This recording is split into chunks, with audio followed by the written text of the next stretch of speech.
What's up, y'all? Charlie here, and I want to take a second and tell you guys about campaign pilots. Let's say you ship something out with Bolt, Cursor, maybe it's on Vercel, whatever it is. It's deployed, it's out, you're getting some website traffic. All right, how do you get more people to your website, right? How does this, marketing and distribution is the hardest part, which leads into customer acquisition. So, in comes campaign pilots. So let's say you've got Google Analytics, you've got Search Console, you've got Tag Manager, everything's wired up. Okay, now you're looking at the data on GA4. You go to acquisition, then you go to traffic acquisition, and you're looking at sessions. All right, cool. You're looking at the KPIs. Sessions, engagement rate, blah, blah, blah. It is so boring to talk about. Now, campaign pilots make sense of all of that data. So it connects to your GA4, connects to your Search Console, it connects to Google Ads, and it makes sense of the data for you. So rather than having to log into GA4 and Search Console or Google Ads, you log into campaign pilots, you connect the data sources, it takes less than 5 minutes, it's a couple clicks, and you simply ask it, what were my top 5 non-branded keywords? And then bam, you get a bunch of answers, and then you get next steps to get more customers to your app. That's what campaign pilots does. Another example. You've got Google Analytics. You have that connected in the app, Campaign Pilots. And then you can ask it, give me a summary of SEO in the past 30 days compared to the previous 30 days. And it will tell you the delta. It will tell you the pages, the highest performing pages, the lowest performing pages. And it basically gives you a roadmap for the subsequent 30 days to get more people, more users, more signups to your app. Head over to www.campaignpilots.ai. Try it for free. Thanks. I had to stop myself from working late because I couldn't stop the overthinking. If I work late, I can't stop it. But if I do end earlier and I allow myself to rest, then I can go to sleep normally. Something I couldn't figure out literally took me 2 hours to try and figure out, and I gave up. The next morning I woke up and I got it done in 20 minutes. See? Because I just had a fresh mind, a fresh approach. Why not get the feedback during the build phase as opposed to afterwards? And then you have to go back and just kind of backtrack on the steps you're taking. It's almost sort of like foundational for founders to have their own personal brand and be building in public and sharing in that way. Show me how it works in 60 seconds. Like take somebody and show me the problem you solve. Don't just say it. Like, I need to see it. Many founders are choosing to not have relationships, to be celibate so that they can grind and lock in and focus on building their platform. I think what these builders don't realize is that when you have hobbies and relationships in your life, it'll actually make you a better business owner. You're going to realize that you put your entire identity into work and that you're going to question who you are outside of that. All right, everybody, welcome back to the Builders Growth Lab podcast. Episode 36. I'm Mallory, your brand community content marketer. We also have Charlie, the SEO God. The SEO God. That was a nice tire pump. Those were not my words. Those are Mallory's. Okay, so for context, I told these two before we recorded that I'm going to try and not laugh when I do the intro today because I keep laughing. And I want to just do it seriously. But yes, we have Charlie, the SEO God. And of course, we have Connor, our full stack digital marketer, connoisseur, expert. Our gambling degenerate. Gambling degenerate, all around, I don't know, digital marketing guy. Yes, whatever you want to call it. How long have you been in that space, by the way? I don't think I've ever asked you that. For what? For digital marketing.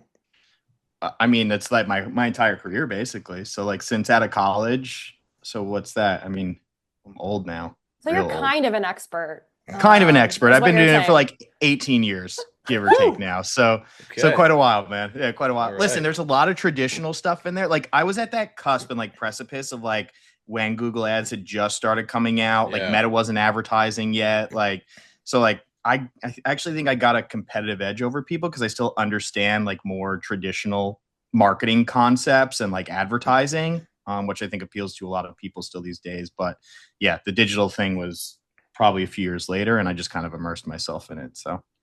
And even though things change, right? Like there's still things that you're carrying over from 100%. All the experiences you've had anyways, even if you're sort of learning new things and changing it up, right? So, 100%.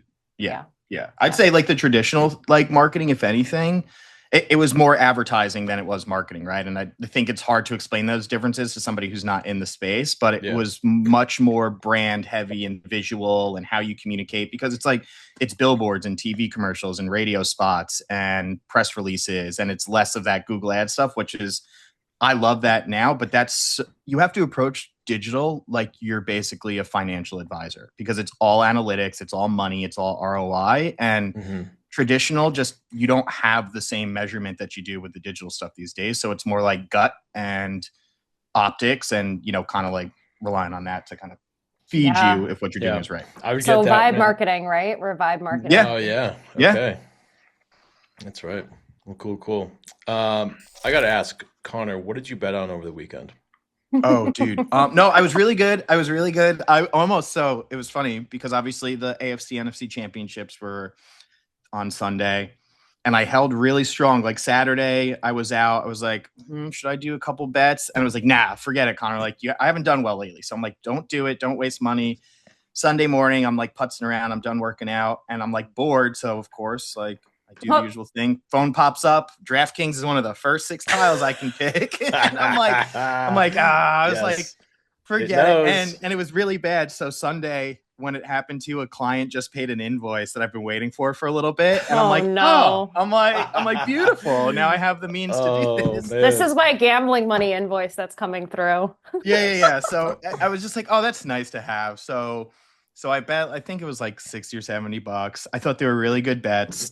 What did you bet on though? I bet just like the game. So let me tell you what you want the exact verbatim. Oh boy. Wait, did you win or did you lose? No, I didn't win anything. I thought they were like really easy bets too. But when I say easy bets, it's like you could have taken that money and you could have gone to the store. You could have I could have done a lot with it. Yeah, you know what I mean? Yeah. That's how I think about it. I still cannot believe that the Broncos lost. That's still beyond belief to me. The fact they didn't kick that field goal, I couldn't believe that. And now, not to say there's not going to be anything. Bo Nix is gone. He's done. Stiddy wasn't going to bring you to the promised land.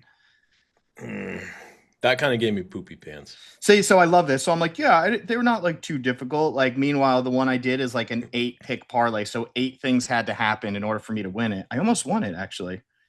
But Matthew Stafford, 250 passing yards, 2 field goals made.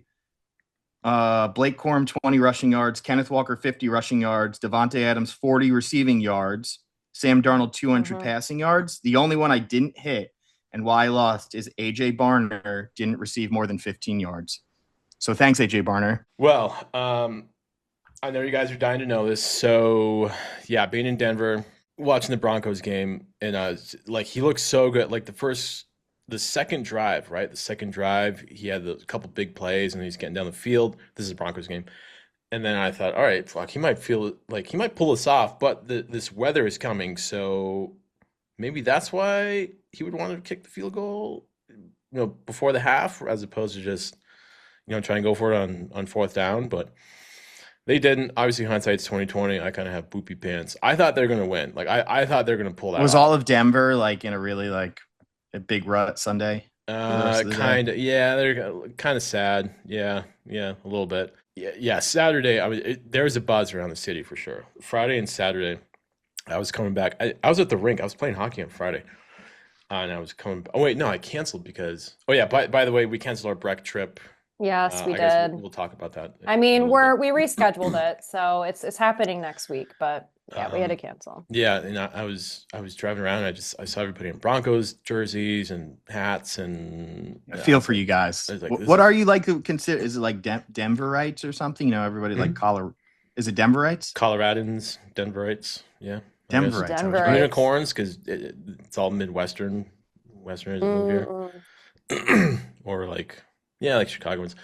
Yeah, Denverites. So, and then they lost. And I was just like, are you fucking kidding me? All right, well, I'm just going to work on the app. Fuck this. I was sad. So that's a good plan B. Yeah, just to work on the app. So, that was kind of my weekend. I don't know, Connor, if you had anything else to. No, well, I was doing some builds myself. I think I'll probably get into that in a little bit. I'd rather hear how Mallory's weekend went. Really? First. Are you sure? Yeah. It's so nice of you guys. Oh my gosh.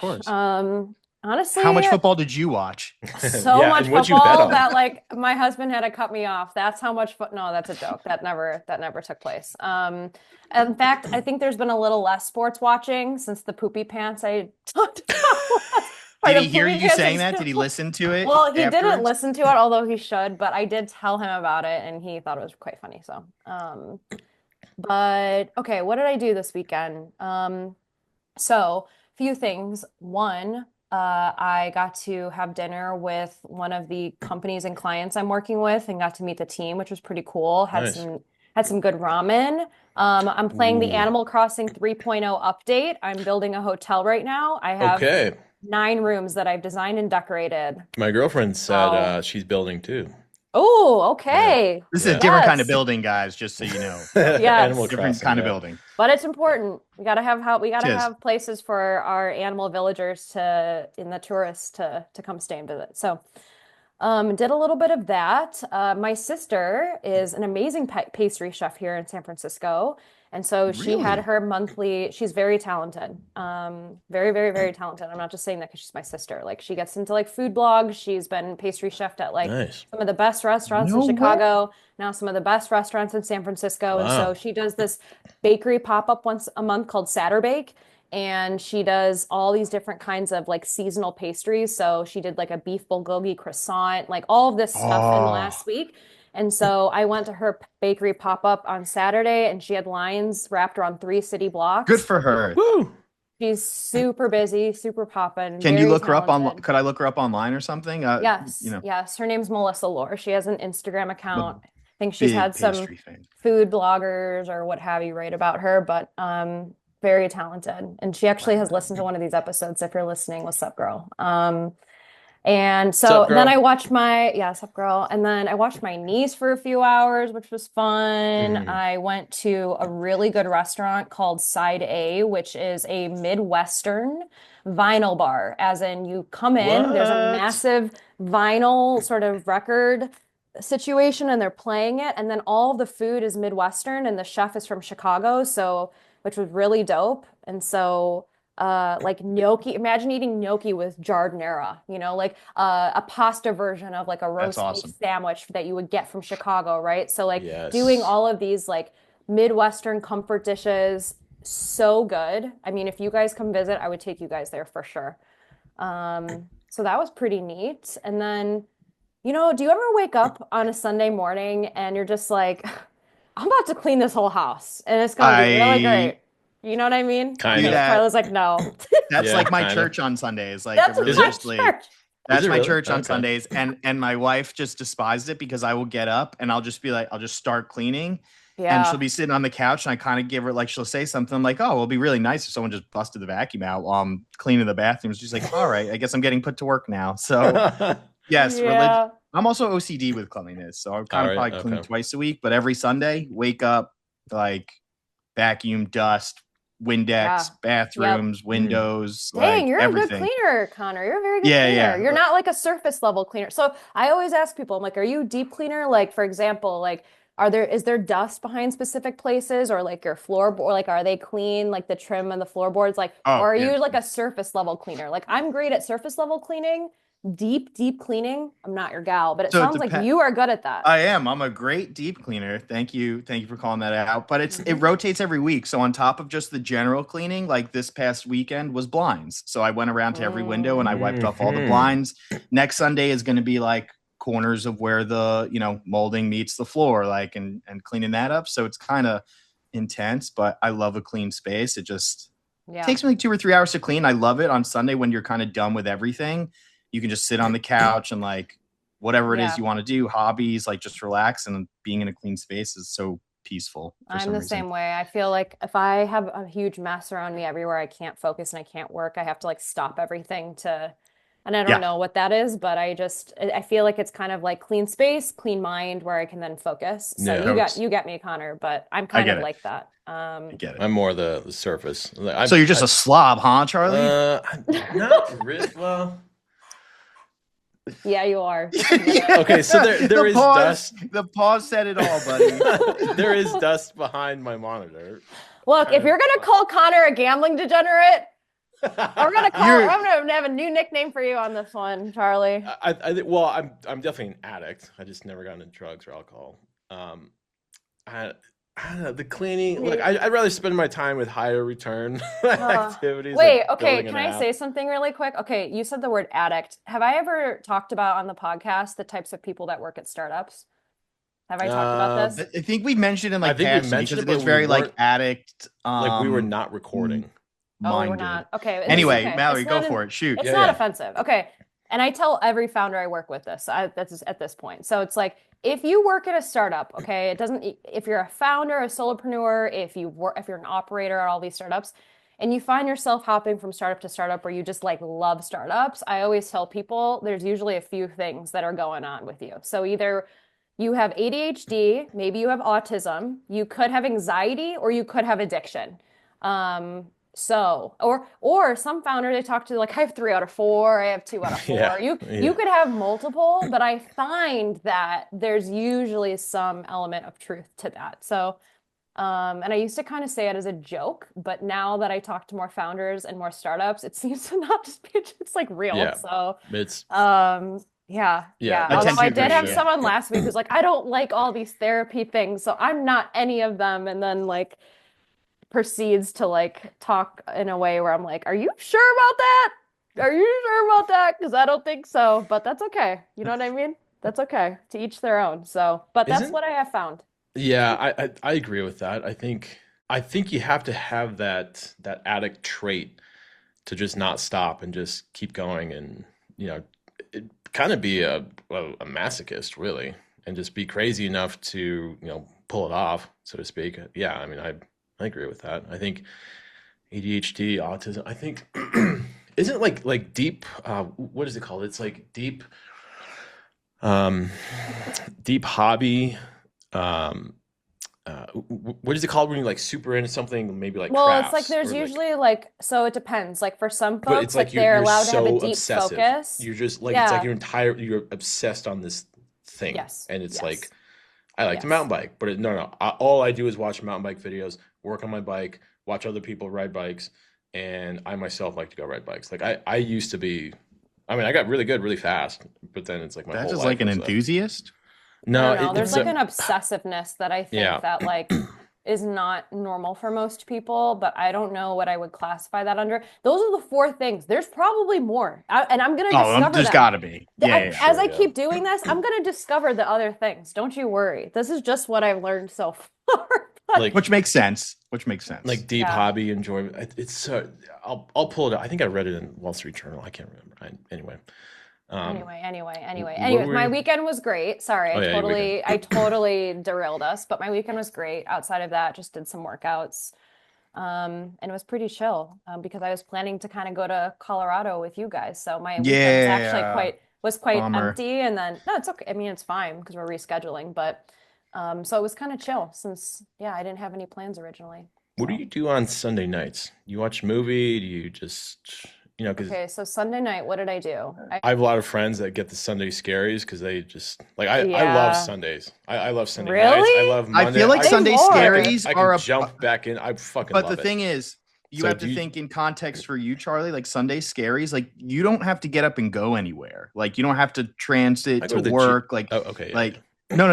I get it. Going to the gym in your own time when you feel like it is totally different from somebody who's like, hey, you got to be in this office by the latest 9:15 and be ready to work and like communicate all day. Like I don't get Sunday scaries. Exactly. I doubt you. Like you're saying you don't, Mallory. I don't know if you do anymore at this point. I do. Most of the time, I don't. This week, I didn't get the scaries, but it did take me a minute to fall asleep because I had 7 meetings yesterday and a meeting starting at 7:30. Yes, that will do it. I didn't go anywhere in person, although I did for one of them at my 10 a.m. We do in-person meetings. Monday? So what do you mean Monday, Charlie? Like Monday? Most people that are listening to this, for the majority of our country, get up to work out Monday morning. No, first of all, okay, I'm up at 5 a.m. Okay. And I sleep. Also, you don't sleep. So I go to bed at normal times. Like 10, I should go to bed earlier Sunday. 11. Sometimes, yes, I do. I'm gonna make an admission here. Like I can't, like, because Sunday is a free day, right? I'll work a little bit, but like I'm ripping a J like Sunday night, right? Like, and like probably a couple maybe I mean, throughout I'm the ripping day, a J right? the Like, whole day. So all I right, don't know. let me be honest Sorry. with you. I'm When I just wake up being to do honest. those morning chores, I'm I'm getting a little zooted. lit before I Alright, do the okay. I'm morning zooted chores. So when by I'm the doing time them. it's like 8 p.m. Sunday, I'm good, man. Like I can go to bed now if I want to. Like so, I have not. I feel like Man, I have not. Charlie, touched smoke some weed. weed, man. Yeah, No, that's also me, Connor. I think we have that in common. I'm like, Yes. puff, puff, and then I'm like, clean everything. And Oh, I'm really? like, listen to I have music. not- I'm in a flow state. It's Yeah, like, oh, don't man. look at me. You know what I mean? Don't talk to me. I have Right, not but the minute touched someone would weed. talk to me, like even Zoe should be like, why are you cleaning so much? I'll just be like, clean, you know? And then I just put my headphones back on. I just go Yeah. about my business. Hell yeah. Yeah. I Yeah, haven't yeah, touched yeah. weed since the That's sun good. has been up. Pardon I me. mean, I haven't that's touched weed good. while That's the a good sun has been thing. up in, I don't know, No, it's a very good thing. Don't 20 smoke weed. I'm just years, kidding. 30. I don't know. It's been. I'm not encouraging anyone here to do it. It's more so I No. do it. It's been forever. Okay, wait. So to go back to your question, Charlie, Sundays are reset days for me. So it's like clean house, like skincare routine. So at night, I do my red light mask. I do my whole routine. I do an everything shower. I'm in my robe. Like usually, my husband makes a homemade dinner at home on Sunday nights, or we meal prep to some extent. And then we go to bed early. I think Sunday we decided to go to bed early, and then we played gin rummy in bed. What's which, early? Like we were in bed by like 8, but we didn't go to bed yet. We were like we were that's hanging out early. with the dogs. Maybe it was like 8 or 9. I don't know. Hanging out with the dogs. We're playing card games. Like we like to play gin rummy. Oh, just that's awesome. yeah, because I tell, we've been in a relationship for a long time, and I think it's really easy at night to be on your phones and to not connect. And he has a busy work schedule during the week. I have a busy work schedule. It's already hard for us to connect at nights. He's an entrepreneur, so am I. Like he's got to do patient notes in the evening and a bunch of stuff. So we try to make sure dinner times we connect, but like on the weekends, or if we go to bed early, we're not like we're playing a card game. We're playing gin rummy. That's cool.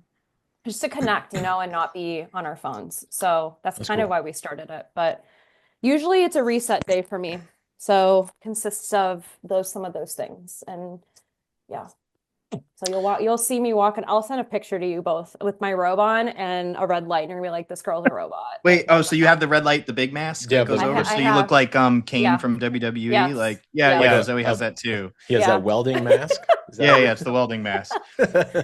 And I'll just Okay. like I'll like wash up for the night. She's in the bed with it on. I just see the red glow like emanating Yeah. from like the bedroom door. I'm Yeah. like, oh, okay. Yeah. Yeah. Oh, I and then gotcha. we saunaed. So I have a pop-up sauna in my Yes. mudroom downstairs. It's just like it's a steam like hot sauna. So Hell both yeah. of us on Sunday evening before dinner, like we did Nice. that too separately. So stuff Love like it. that, right? Stuff to Cool. like reset you for the week to kind of get you going. Lots of journaling, lots of writing for me. I think I spent a few hours on Sunday singing. My poor husband's just like trying to work, and I'm like, like and just like singing in my office. So that's kind of the stuff that I do.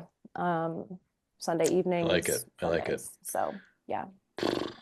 I was working on the app until like 11:30. Yeah, so what's up, man? Tell Yeah, tell us, tell the us. listeners, tell us. Although I know Let's a talk lot about of it. but So let's see, Friday. Yeah, I was kind of sad. So we got a call, Connor. I think you called me Thursday morning, Wednesday afternoon. oh, you want to talk about the cancellation for Yeah, breakfast? and you're like, yeah, Sad. this isn't gonna work, and I had no idea. I had it been Wednesday because it was before our.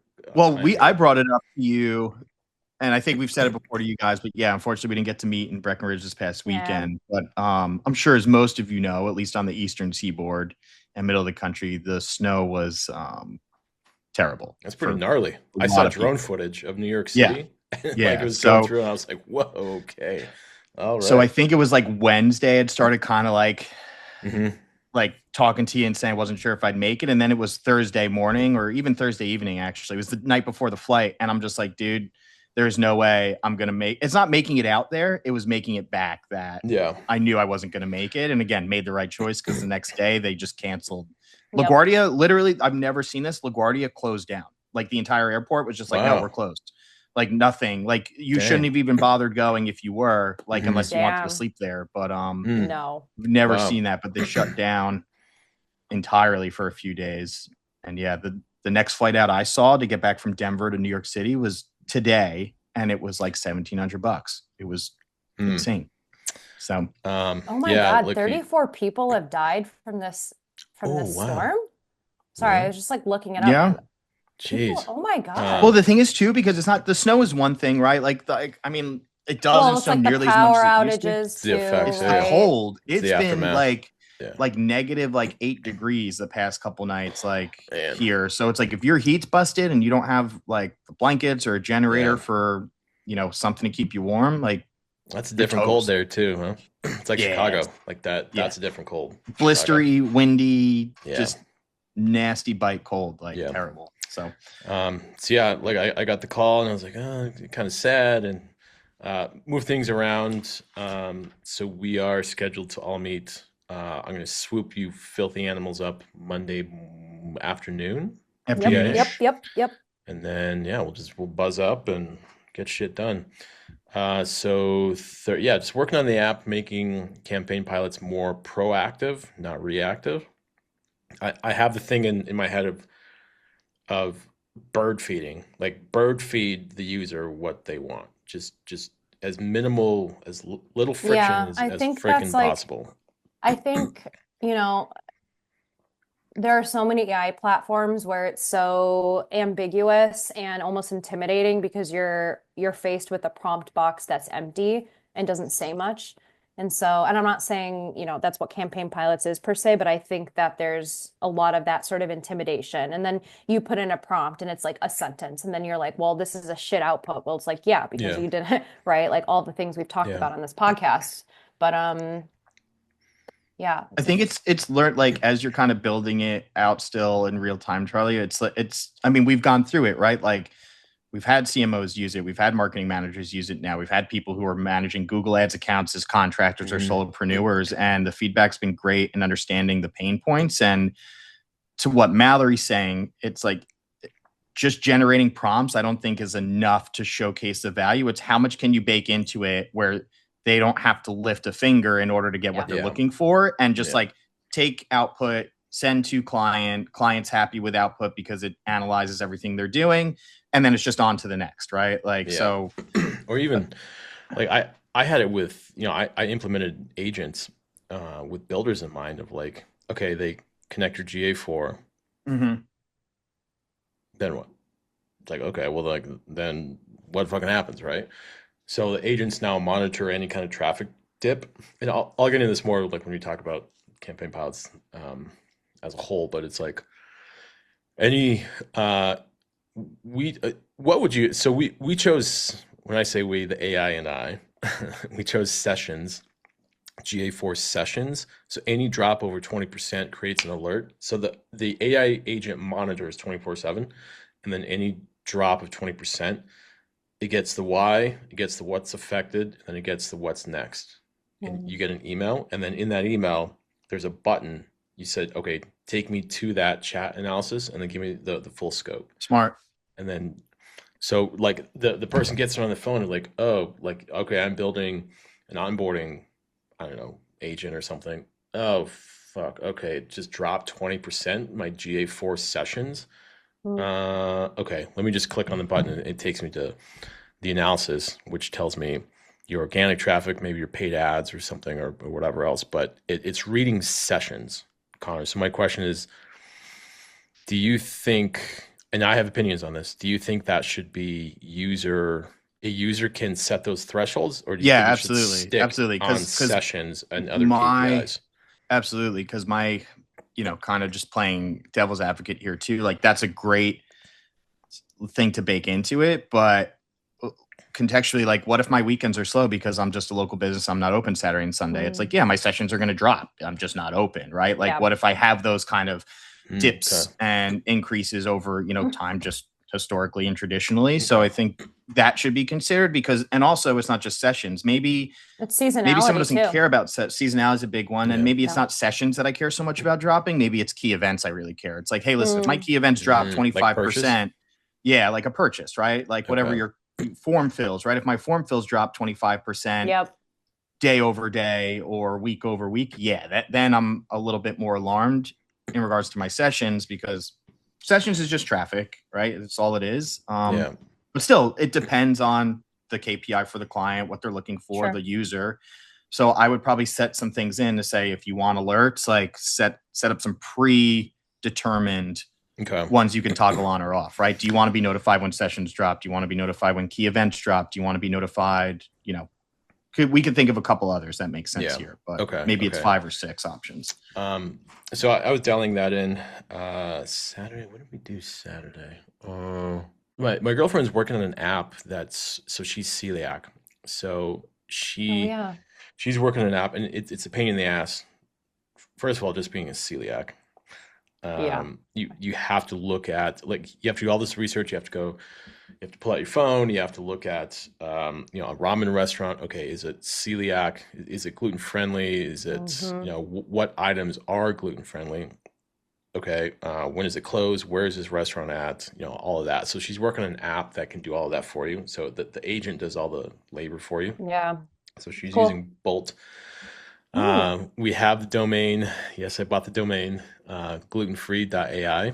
Yes, I think you told us this. Yeah. And then just last night. The keyword volume for gluten-free is over 2 million. And just last night I bought the domain. It was like $20. Love buying a domain, Charlie. Well, okay. You love buying a domain. Okay, wait a second, because the keyword celiac gets over 5 million searches per month here in the US. So I bought the domain celiac.health. And it's going to be a content website where it's going to, it'll be top of funnel. So we're just going to feed it content, recipes, adjacent health issues, lifestyle stuff associated with celiac. Yeah. Events, smart influencers, everything. And then at the, towards the bottom of the funnel will be the app. It's called Forager. Foraiger. So she's an entrepreneur as well. How fun. She wants to get out. Yeah. I probably shouldn't talk about what she's wanting to, when we're not recording, I'll talk about it. But yes, she wants to get into this. So we were using Bolt, and we were working on that on Saturday. And then, of course, the Broncos game. And then I got sad, and then they lost. And then we watched a movie on Saturday. I was going to ask y'all, have y'all seen, because I did not even know this is a movie. I thought it was a great movie. It's called Good Fortune. It's with Keanu Reeves, and he plays an angel. Oh. He's an angel. Seth Rogen's in it too. Yeah, and so is Aziz Ansari. And it's funny. It came out like around Thanksgiving. I never even heard of it, so we watched that. It was really good. Keanu Reeves plays a texting and driving angel. So if you're texting and driving, he'll come in your back seat and touch you. And they're like, "What are you doing?" Yeah, and then he gets you out of car wrecks and everything. That's funny. And it's good. He doesn't turn into a degenerate, but he gets his wings clipped for like crossing a line. And it's funny. I won't really. There's a hilarious line. I'm down to watch that. So I'll check it out. It's really, really funny. Yeah, love it. I would recommend that. Great movie. So we watched that, and then Sunday morning. I'm still playing hockey. The 3v3. Like, what a fucking work! It's an hour straight. It's a tiny rink. The rink is 80% smaller than an NHL rink. So it's 3 guys on each team, 2 goalies. And I mean, your heart rate is like 260 the entire time. And so we can only play for 60 minutes because it's so hard. And I'm gassed after that. My fucking toes hurt after that. It's weighted squats. It just the whole time, up and down, up, down, up, down, up, down, up, down. So that's fun. Kind of got shit for sleep Sunday, and just worked on the app 5 or 6 hours. Yeah, you don't want to know. You want to know why you got bad sleep? It's because you're working on the app at 11:30 at night. That's why. There's no correlation there. There's 100% correlation with that. Of course not. Of course not. I've learned to. So the past week, I've been putting the computer down around like 7:30, 8 now. Like as bad as I want. Like, and listen, that's what I do too. I do that because I make myself anxious. There is no client. There's nobody like, WTF, Connor, like, where is this stuff? Yeah. Like, what do you like? You're taking too long. I put that pressure on me to be like, I got to do it. I got to get it done. It's got to be ready for tomorrow. And it's like the last week.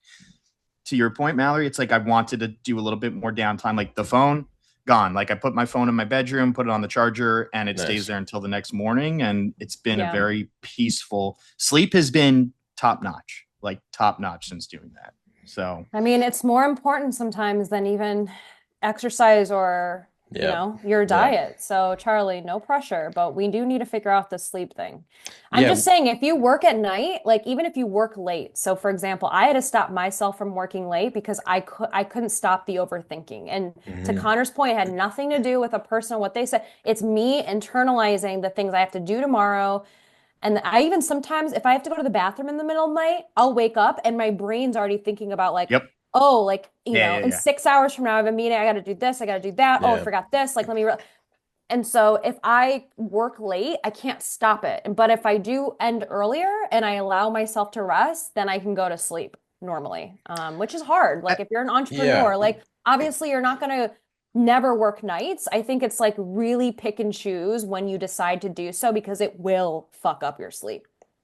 Yeah, we And I should think have a sleep expert on here. too. Well, let's have that other guy back That's that a we good had idea. on. But I think Yeah. also, I find that I'll be working at something. Like I was doing a build over the weekend too, and I got really into it. I was telling you guys before, it's like it just ending up to be a hobby now, but I'm getting pretty far in it.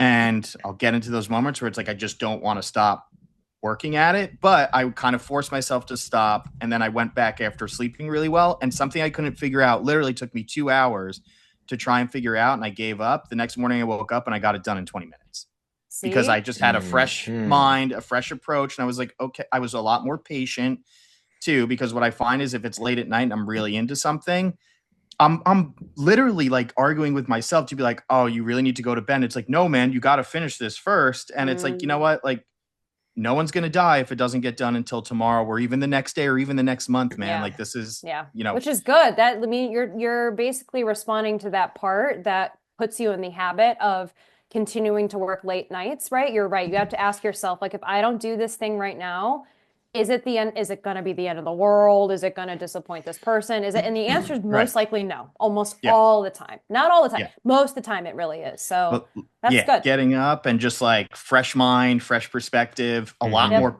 for me too, personally, it's just being a lot more patient because I will sit there and I will argue with the LLM. I will argue with chat and with Claude and with whatever. And I'm like, and I would be like, seriously, exactly, Mallory, just like that. And I'm sitting there and I'm like clacking away and I like my tongue's out. I'm like, I can't stand you. You're dumb. Like, do you do all caps? So sometimes I will do all caps. I'll be like, wow, I will you go guys do that? Yes, I will go like it got code wrong Saturday night, and I go absolutely not. You just ruined the whole build that we put together. Exclamation point, like ba ba ba, and it goes, you are right. I am so sorry, Connor. I love how I'm talking like a robot because that's how they sound. But it's like, you're right. So sorry. Let's backtrack. And I backtracked it, got it working again, and I was like, okay, well. I was like, and I talked to it. I actually talked to it like it's a person. I'm like, cool, we'll tackle this tomorrow. And it's like, I need to regulate myself in this moment and put myself to sleep before I keep yelling at you. So, but yes, and it's like, I'd love to. I think my designer did it. It's really funny. I wish I could pull it up, but I know he does the same thing because he'll use it once in a while. And then he asked ChatGPT or Claude, one of them, he's like, show me an image that represents how I treat you. And it was like a robot in a jail cell, like crying. Like, I hate that. Yes, you can do that. But mine would be like, actually, I should look it up while we're here. I want to feel like I want to find this and that's a good call. Wait, because it was that was so ChatGPT or was that on both? I think it was Chat. I'm gonna find it. Is ChatGPT. I saw a meme about it on Reddit about people like generating images based off of just what you said, Connor. And you guys ready to see this really quick? I think let me just send it in the chat, see if I can download this. What's the prompt? I think it's just like make me an image of how I've treated you lately. Like okay. Create an image on how I previously treated you. I'm about to send this to you guys so you can see this. I'm working on it. So funny. It better not be in jail or I'm gonna be pissed. I treat my freaking AI. No, I'm not gonna do mine because I don't want. It's like this giant, and then it's gonna be like the ChatGPT is like this super small. Like it just gets bullied all day. I'm not gonna do it because I'm afraid of what the output's gonna look like. No, you should. You know what? That's some self-reflection that you really need to look into, Connor. So. Oh, man. Hey, you can't avoid it. You gotta ask. I'm gonna do it. I'm gonna do it after the podcast. Right, and if it's you guys, if I'm able to share it, it, I will. You guys, oh my god, what's the image? Okay, wait, sorry. Okay, this is a great. I really need to know now. Look at the image. Look at this image right now. Look how happy it is. Wait, you can't even see it. Can you see it? Look how happy it is. She says, no, Let me see. hold on. That's the wrong screen. I can't see it. How do I desktop too? Okay, What's the hold prompt? on. Create an image Look, on how I previously look. treated you. Look at this. Look how Oh, happy wow. it is. Look at that. Generate a photo of how I treat That's you on a fake. regular face. No, No, it's that's- not. I that's just fake. generated this. Look how happy. He's like cozy. He's like Does he have Look how cookies? happy. And he's wearing so headphones? happy. He's wearing headphones. This is me reading a book. So I need to know now. This is very important. Every founder that I work with, I'm going to ask them this question. So before we That's continue to good. move forward, I need you to I appreciate generate a That's photo actually of how a really, you treat yeah. AI on a regular basis, just to get a sense of what you're really like. And You know what's what your I mean? Uber rating? Ooh, you know what? That's It a actually really used to be personal low. question, Charlie. Okay. Mine's Mine is my image is being generated right now. Let's see. Oh my God, mine. I already see it says creating image, sad robot in a cluttered room. In a cluttered room? I throw a lot of. I need to know. At this I thing. need to know, you guys. We're not. You can't avoid this now. I have to What know. mine would be. I don't know. Oh my God. Okay. All right. I'll Show share it. us. It's fun. Show It's us, fun. Connor. This is vulnerable. Okay, we're being now I feel vulnerable. so Alright, bad. Oh, it's humanizing AI, and I don't like it, and it makes me second guess how I approach things. But it's Whoa. okay. What is this? Cheerful robot and cozy workspace. This is my robot. Oh, this is so good. I'm so happy. Work faster, no sleep. Impossible tasks, tissues. Please solve this. Oh my God. The frowny Oh my face God. on the coffee mug. Oh my God. And You he's- guys. Does This he is not so have a good. foot? Is that wait.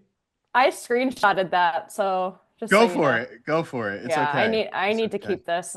I need to keep Wow, this okay. somewhere. Well, here's mine. I'm gonna go ahead and just share my screen here. By the way, if you're listening to this and driving, just pull over and pull out YouTube. Okay. Oh, it's so good, you guys. Here's my screen. What is that, Charlie? No, you're I- joking. This No, is Charlie, a joke. Look, This create is an Charlie. image based on how I previously treated you. I don't know what like I don't know what that is. What does that say? God, you basically generated a waifu. So, how have you been talking to AI, Charlie? That's what I want to know. That's what I want to know. Leave me alone. So Oh there's my cookies. God. Okay. Do we need to talk to your girlfriend? Do we need to talk to her and have her here on the podcast? What does this say? I can't read the Woo. sticky note. I can't. It's definitely not English. There's nothing there. It's just gibberish. Oh, okay. And there's a Okay, well, at least No. your AI is happy, so that's good. It's not attached to a ball and chain like mine is, Charlie. yeah. So I'm gonna say, please Connor, look, explain. I'm not saying you did something wrong, but I would definitely do some reflection. let's just say if Terminator ends up being a This is real true, thing, I true, think I'll be true, one of the true, first true, people true, who How you've treated me. Makes gets it whacked calm, off. cared for, Oh, cooperative please assistant. explain. Okay, I'm gonna also ask mine to explain. Okay, here's what mine says. I prompted it, please explain. It then prompted me, here's a straight explanation of what the image is communicating when it fits how you've treated me. The image depicts a calm, most of the time, cared for cooperative assistant rather than something stressed, defensive, or subservient. The is relaxed, smiling, seated comfortably, holding coffee, surrounded by warm light, small comforts, cookies, plants, and a friendly companion. That combination is deliberate. What it represents about your treatment, respectful but demanding relationship. Really? Oh, you push hard, expect precision, and call out bull. Okay, yeah, I mean, well, but you don't treat me as disposable. The robot isn't frantic or overworked. Wow. It's focused and present. That reflects high standards without hostility. Okay. Builder. It says, I push hard, I think fast, I expect a lot. You get frustrated when things don't land. Yikes! That's what But you you- just said about yourself. But I'm actually okay with that. That's who I am. But you keep coming back because you actually care about the outcome. Okay. Mhm. Okay. I honestly, like, that is who I am. Even No, I love it. In I think it's person. great. What does yours I say, think it's Miller? great. Okay, so mine says, you humanize me in the nicest way, Oh. turning me into a little plushious peak. You're not a tool, you're my tiny teammate. It's the digital equivalent of putting googly eyes on your Roomba and naming it. You treat me like a companion to the process, not just a button you press. The second one is you give me VIP comfort while you put me to work. Blanket plus warm lighting plus hot chocolate equals you don't just use me, you set the scene. That's how you show up in our combos too. There's always a vibe, a tone, and a feeling. This is so stupid. What the hell?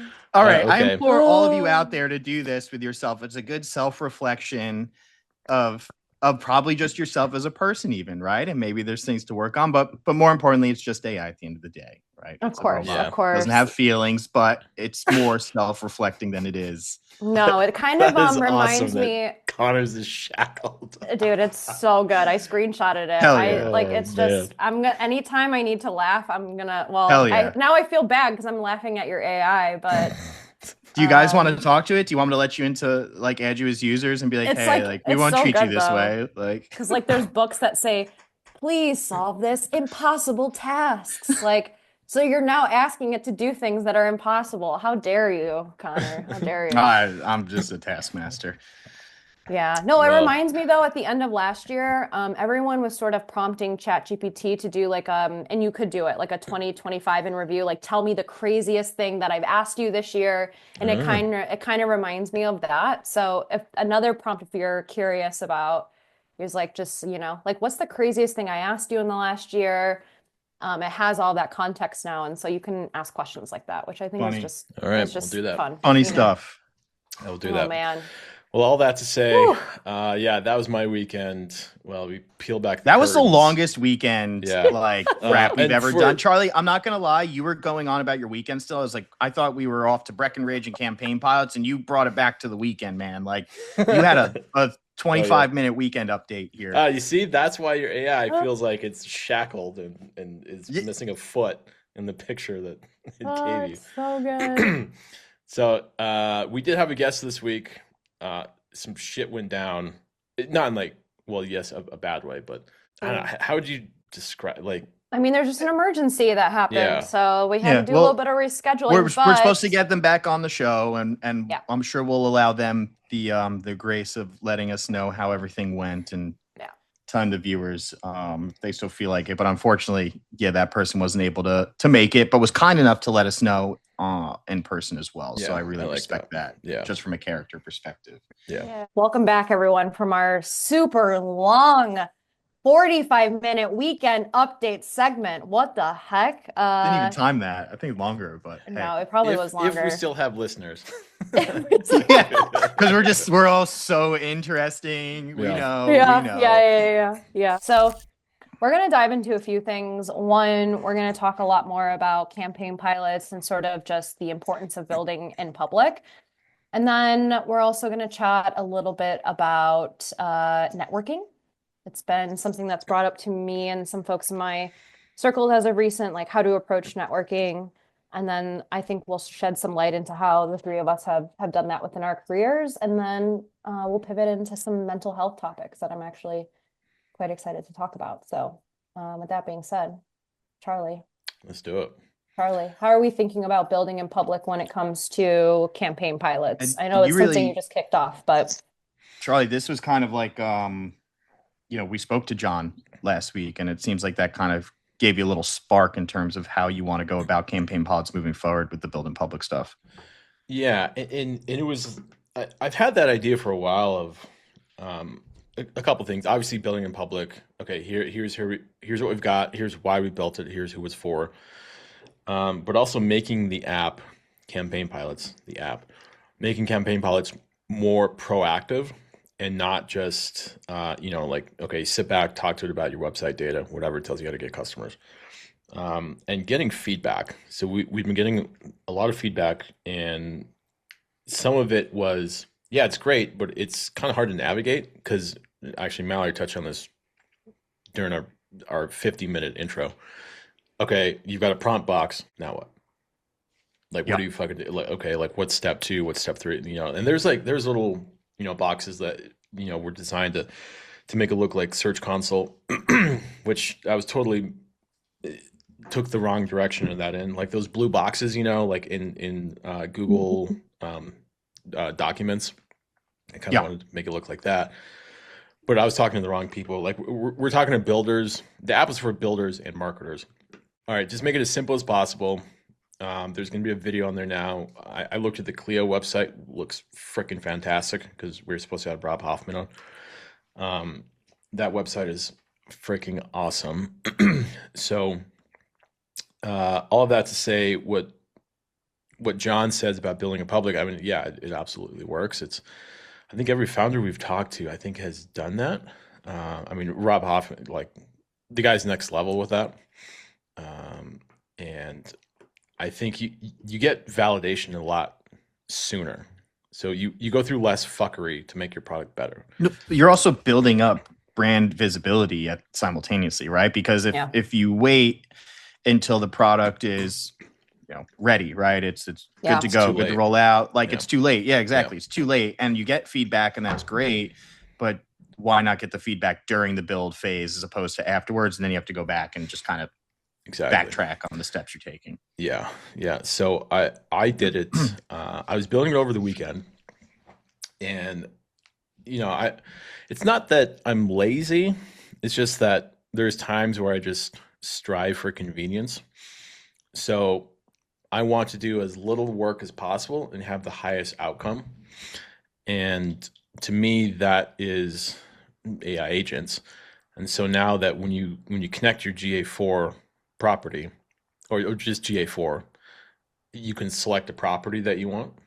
So like your company, for example, and then it monitors the performance. So it goes, I want to say it's week over week, and it drops. If sessions drop, I want to say it's sessions.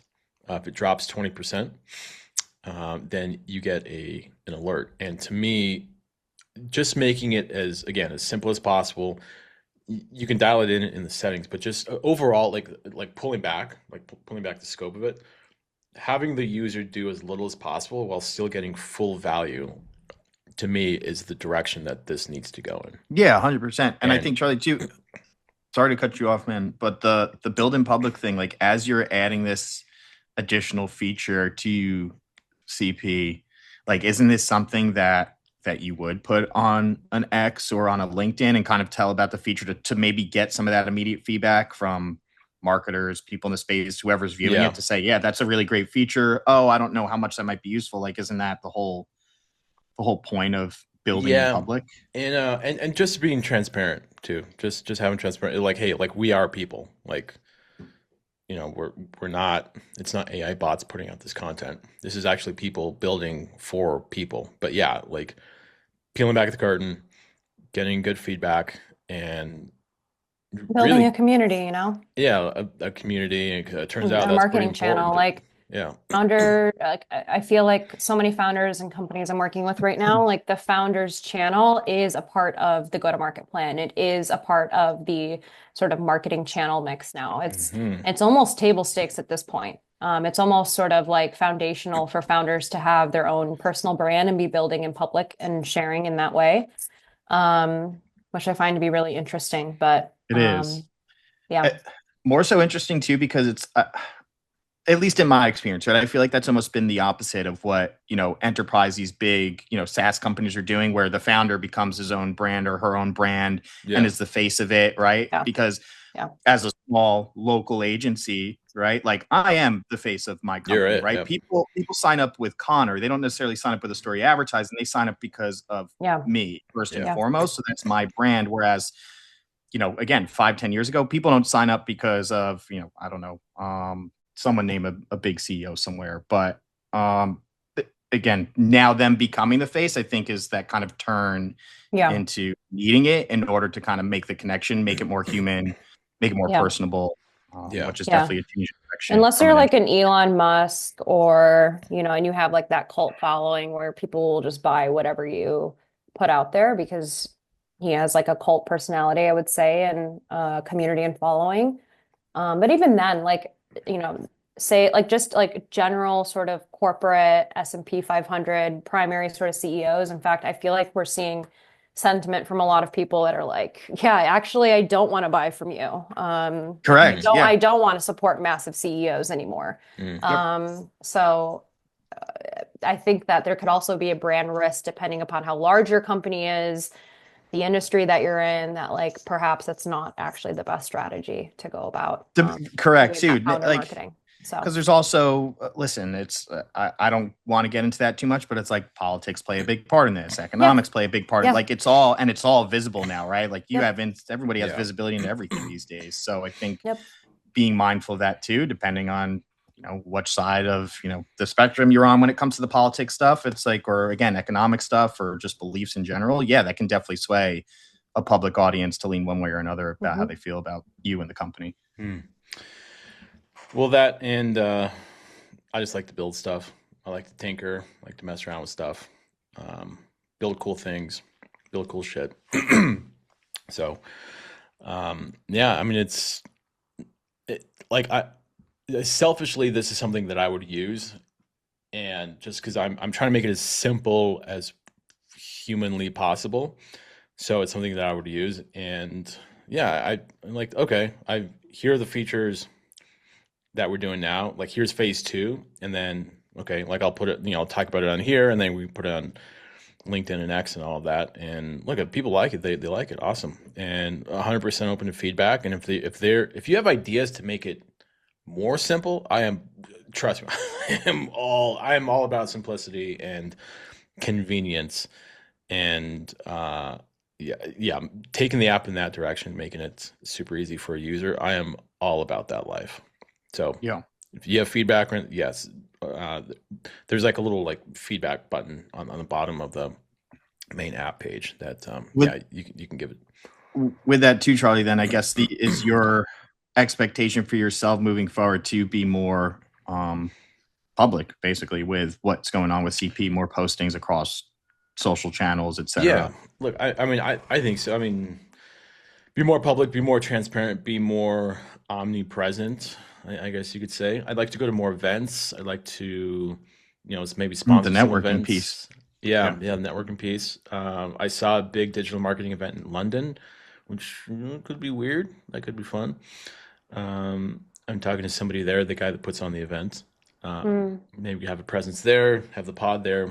But yeah, just being more, just putting out like more like human being real, content. Man. I mean, you just said it too. It's like you're a guy who likes to tinker and build and put things together and, you know, create. And I think that's more real than somebody who, again, is just kind of posting some generic stuff out there in regards to the product that they've already put together. So let me tell you the 12 things that I learned in the last year for you to create the best B2B SaaS platform, right? Like, do not post that shit. Sorry, I'm doing arm movements because like, no, you're good, because that really brought it to life. Just, like, it feels like it doesn't.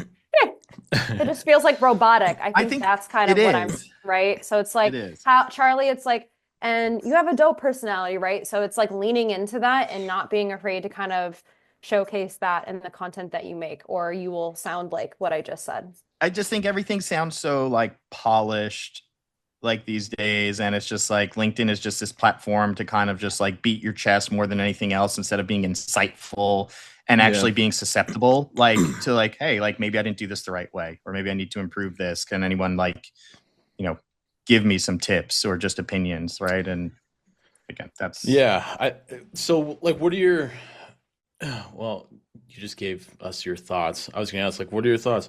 I mean, as the head of marketing, like what's like what direction do you think?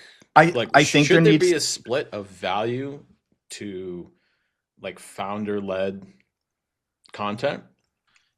I mean, yeah, there definitely needs to be. Like, what should it be? And then, like. Well, I mean, percentage-wise, I don't know. You could split it down the middle if you want. When I think of it more from a marketing perspective and less about like your personal brand, Charlie, I think you need more real-time use cases right now, right? Like what's going to grab my interest on a post is not someone just telling me about the platform, but like show me how it works in 60 seconds. Like take somebody and show me the problem you solve.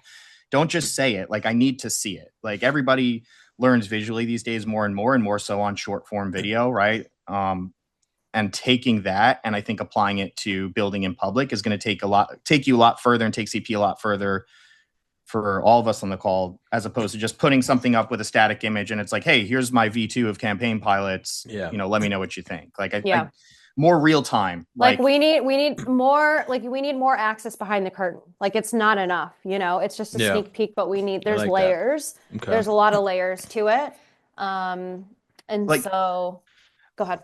And you tell me, Mal, Mal, you're really great with this kind of stuff, right? So it's definitely a little out of my comfort zone when it comes to that. I just started. Like I feel like I've just started kind of after I left Bolt, posting more on LinkedIn in particular. And it's super beneficial. I can't tell you, like I actually just commented on from someone on my post where I talked about networking, and they were like, like I'm going to events in real time and people are reading my posts. Like they're referring to my posts when I see them in real life. Yeah. And I basically was like, I think that's cool. And I always tell people that it's not about virality. It's not about getting that LinkedIn post with 5,000, 10,000 likes. Like if you just post consistently, and I'm saying like once a week, there's a lot more people posting more than that, and get sort of a small amount of engagement, you can still capture people's attention, right? It's yet another touch point. And as marketers, we know that you need 5 to 10 specific types of touch points to really convert, right? So like your channel, Charlie, is going to be one of them. And then, right, like how consistent can you be? And like how can you share use case based stuff? How can you start partnering, even if it's just a few marketers? Like how do we tap into their networks? How do we sort of work with them? But anyhow, yeah. And it's not about the viral posts. It's about hit the nail on the head. Being consistent and showing up and having, and like you if you don't show up, you're not getting those touch points, right? Like just like all these other marketing channels. So same goes for you and myself. But I've known since I've been posting, I don't think I've posted that much since I've left Bolt, like maybe 7 to 8 posts, and I left in September. So, in a few months, that's not that much. And it's brought a lot of, inbound DMs from founders and what have you. So it's working, even though I'm not getting anything super viral out in the world, but it's working. So, and I think Connor's right. It's not about just being like, I launched the thing, like, give me feedback. Like, why should people care? For example, like I talked to a founder yesterday about email marketing, and they were asking me about tips around it. And like, how do you provide value within a piece of content to the person that's going to read it? That's not just a thing that you're shoving into their faces. So from like, Charlie, you have, and this podcast is kind of an example of that, but you have so many experiences and knowledge. And so how do you connect that back to Campaign Pilots and tell that story into the world? You know what I mean? Like, how do you tell that story? And then in your content, how do you provide people with value in terms of like, they're going to read this and be inspired by it or get an idea or get educated, right? So it's like getting crafty with the things you're putting out into the world, storytelling a little bit, and not just marketing the thing to people, because they're going to be like, okay, and interesting. Nail on the head. I think it's just more native, doing it natively too, right? It just got to come out more organic than it does marketing. And I'm not saying the marketer in me says don't not market it, right? Don't not push that stuff out there. You need that for a healthy balance and kind of like marketing ecosystem. But Agreed. I think where the space that we're in, where you're at with it, doing those little things like Mallory's saying adds up to be a lot more than you would expect it in terms of just engagement, visibility, all that stuff that you're looking for. So no, I'm looking forward to it. As we'll see each other more in person, whether that's events, that'd be nuts to go to like a overseas event. That'd be sick. But I think when it comes to CP too, Charlie, like what's obviously the building public thing is great. Like, what is your propensity to want to like try and do some sort of like co-posting, co-sponsorship with somebody where you're solving a problem for them in almost real time by using CP and putting that on a LinkedIn? Like that's powerful, man. Like getting on with getting on with John, getting on with any of our guests and linking up to their system, be like, hey guys, like in a matter of 10 minutes, like you're going to have some really good output on how things are functioning behavior wise from your users, right? I think we should do that. Yeah. I like those kinds of, I was listening, actually, I think it was a Rob Hoffman interview. I can't remember the guy's name. It was pretty good. It was about an hour and 20 minutes, but he was saying his co-founder, Laura, did something like that during a webinar. So they had a webinar, and during the webinar, they had somebody that was watching, I don't know, a guest or a customer, and they like handed the mic over to the customer, and he said, "Here's why I like it." Here, like they had the customer do the walkthrough, and like here's the value I'm getting from Clio.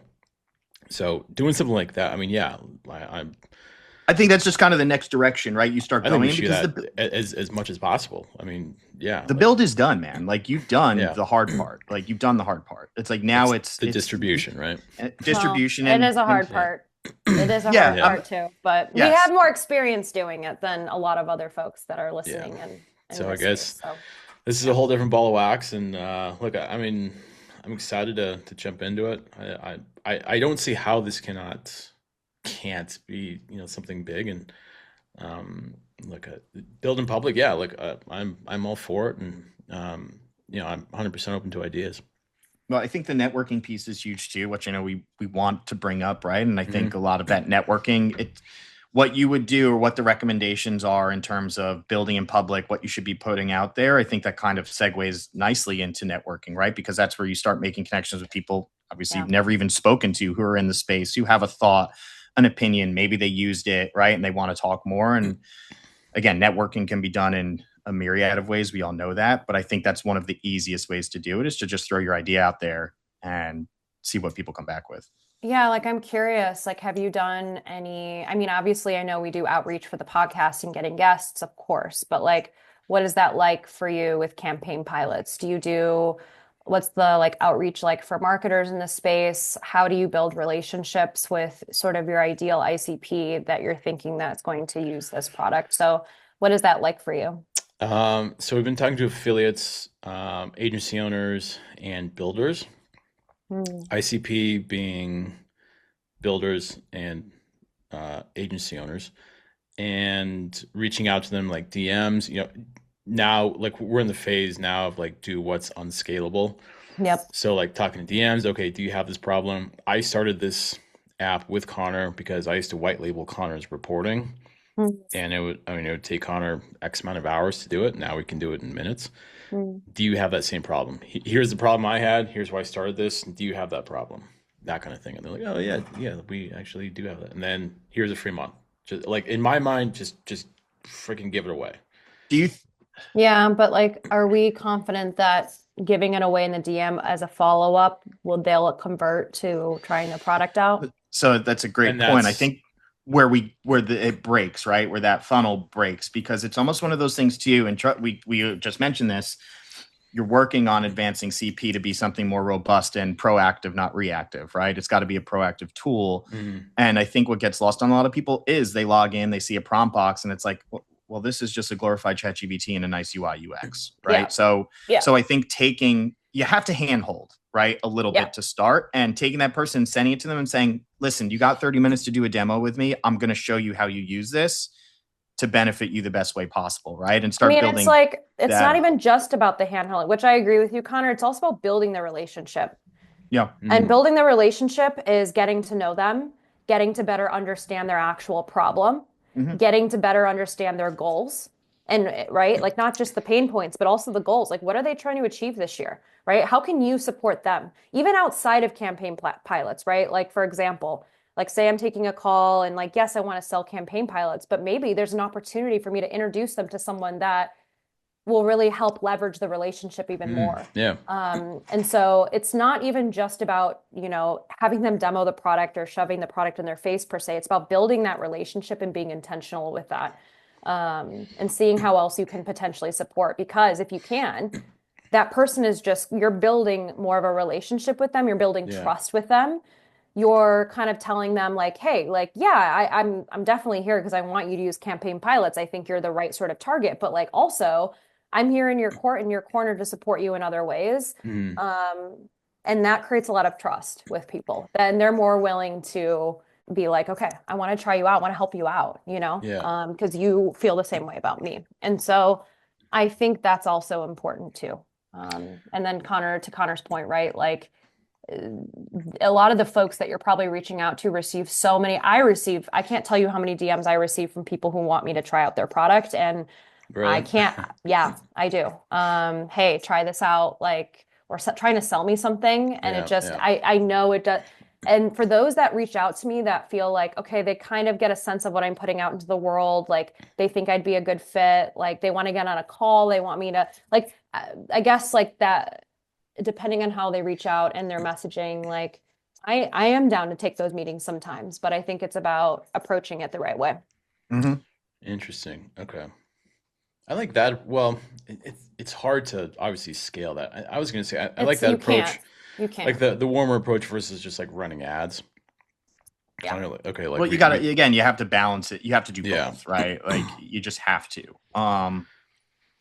So again, we'll have it's to like- redo the whole onboarding video, the video on the homepage. Obviously, you know, that's not done yet. To communicate, it's more proactive. But as far as networking, yeah, look, we're just reaching out and doing what's, you know, the kind of dirty work of it's not scalable. So just reaching out DMs, and there's a couple marketers I play hockey with and just know around here in the Denver area. Like my network here, just from, I mean, I've played hockey for 20 years in this area, so I know a lot of people. I'm going through the website right now because I haven't seen it in a minute. Okay. We got some work to do. Yeah. Yeah. All right. Sorry, I feel like I'm putting both of you on the spot in this episode today. I'm looking Go at for it. We have some work to do. There's a lot of text here. There's a lot of things to tell. There's a story here to tell, but I think we can try and make it more visually appealing. Like we can try and break it down. Like there's so much information on here that I'm paralyzed. Like I feel paralyzed because there's so much right here. So okay. All right. Yeah. We'll have to clean it up. I just making a joke yesterday about how people don't even like to read a sentence. So I think like, and that's a little true, but there's just, I think there's a lot happening right now on the homepage. Matt Damon that said recently? Matt Damon. Matt Damon. It's such a stupid movie, but it's like I love that movie. It's actually a really good movie. It's funny. It is so dumb though. You're not wrong. I forgot how funny South Park is. Anyway, he said on the Joe Rogan podcast, he goes like, filmmaking has changed so much now just because people's attention spans are so short. Like directors and filmmakers have to restate the plot of the movie like 3 times in the fucking movie. Like it's asinine now. It's brutal now. Right. By the way, that Odyssey movie looks fucking amazing. I'm gonna go. Oh, I didn't see the previews yet. Oh, it looks fucking lit, dude. Christopher Nolan is gangster. Yeah, he's a G. Dude, he's the GOAT. He's a G. Anyway, okay. But yeah, I agree too. Like the Camping Pod site definitely needs work. I think you do that simultaneously alongside the product. But again, more so the networking piece, Charlie. It's like you said, it's like I think there's ways to drum that up virtually, again, just through consistent posting, like Mallory's saying, being a little bit more real-time usage, how it actually adds value instead of just writing it out. I think is kind of going to get you to where you want to be from a networking perspective. But I say that all being the literal worst at networking. Like I suck. I don't post on LinkedIn. I don't post on X. I don't post anywhere. Like I just do my own thing. Like way better. Like I'm pretty bad at that too. I'm a pretty private person in general. I love networking. So I think that's more Mallory's wheelhouse.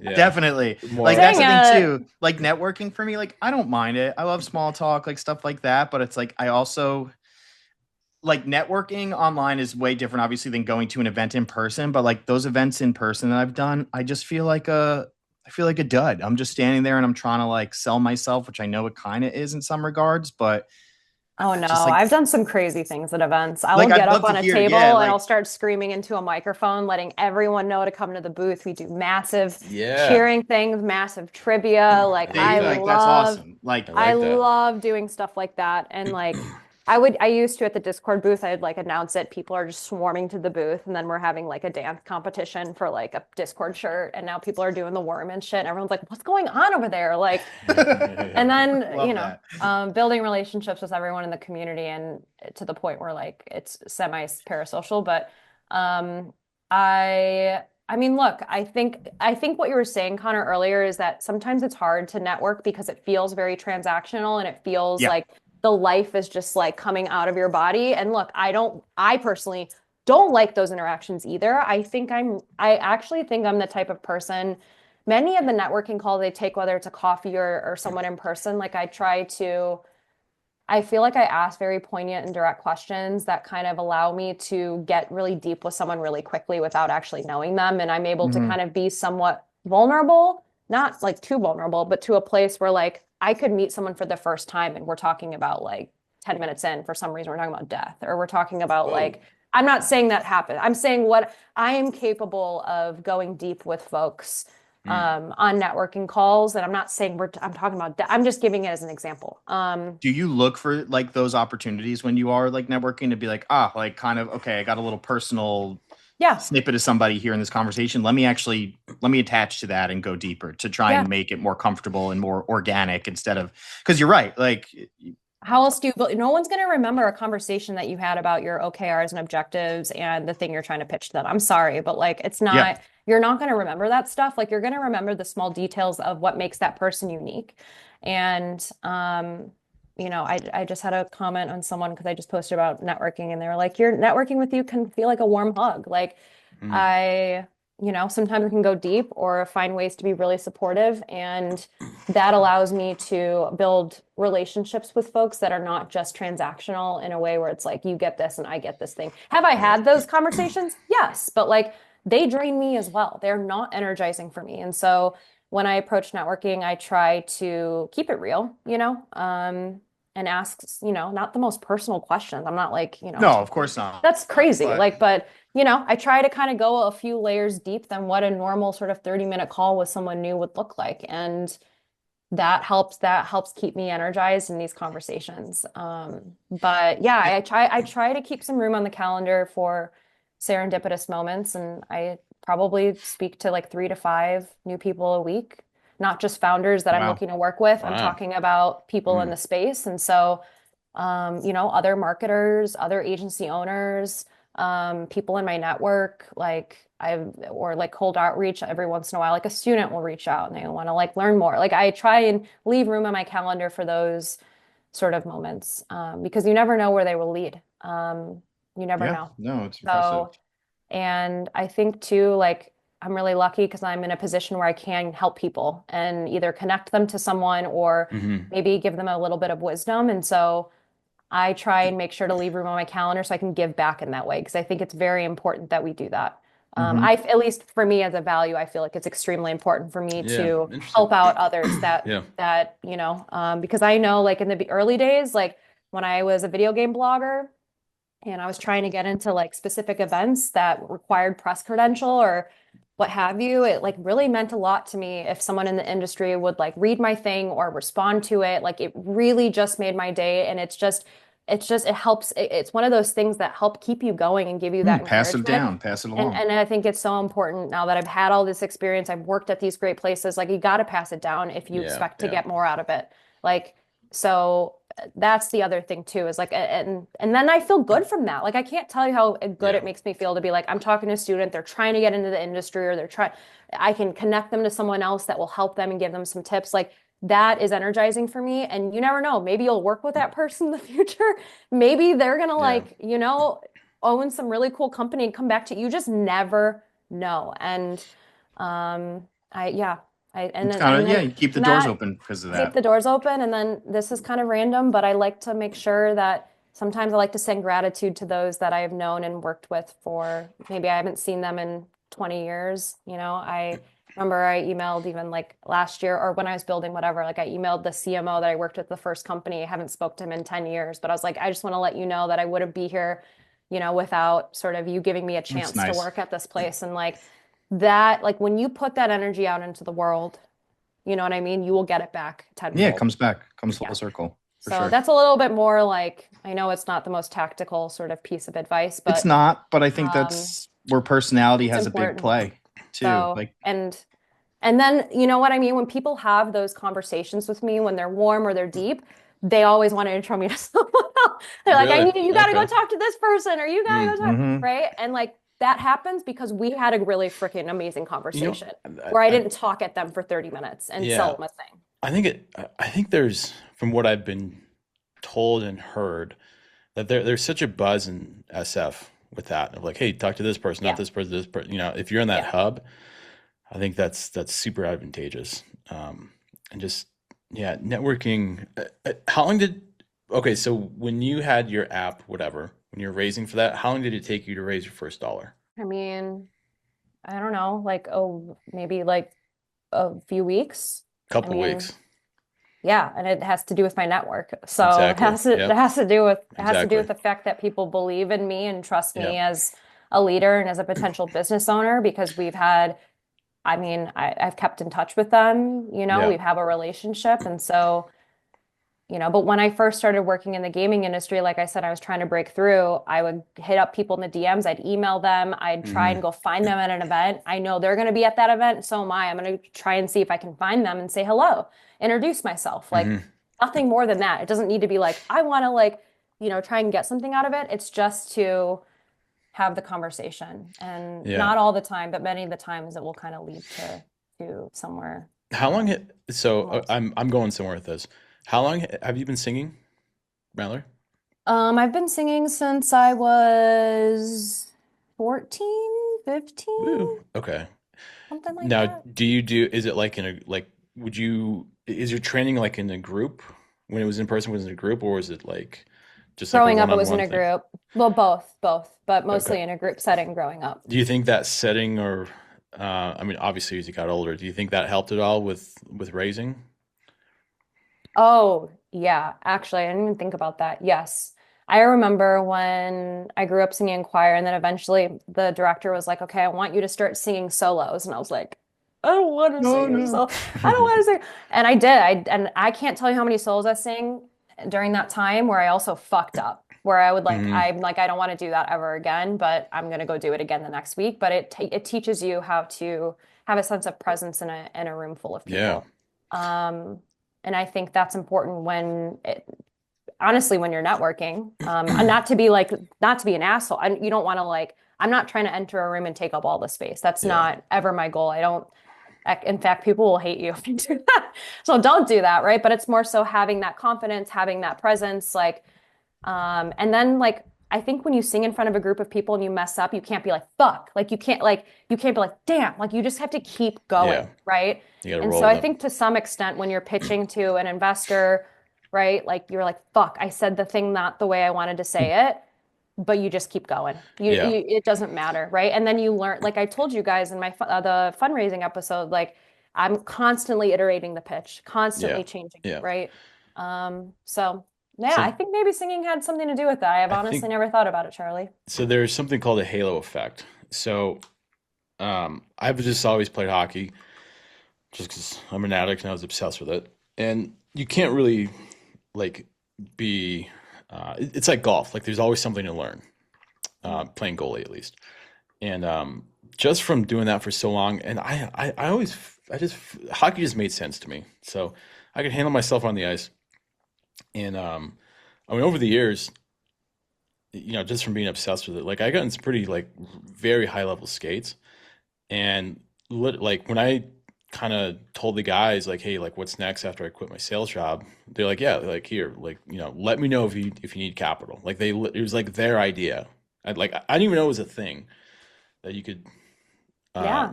ask for For have money from angel people, investors. yeah. I had no idea.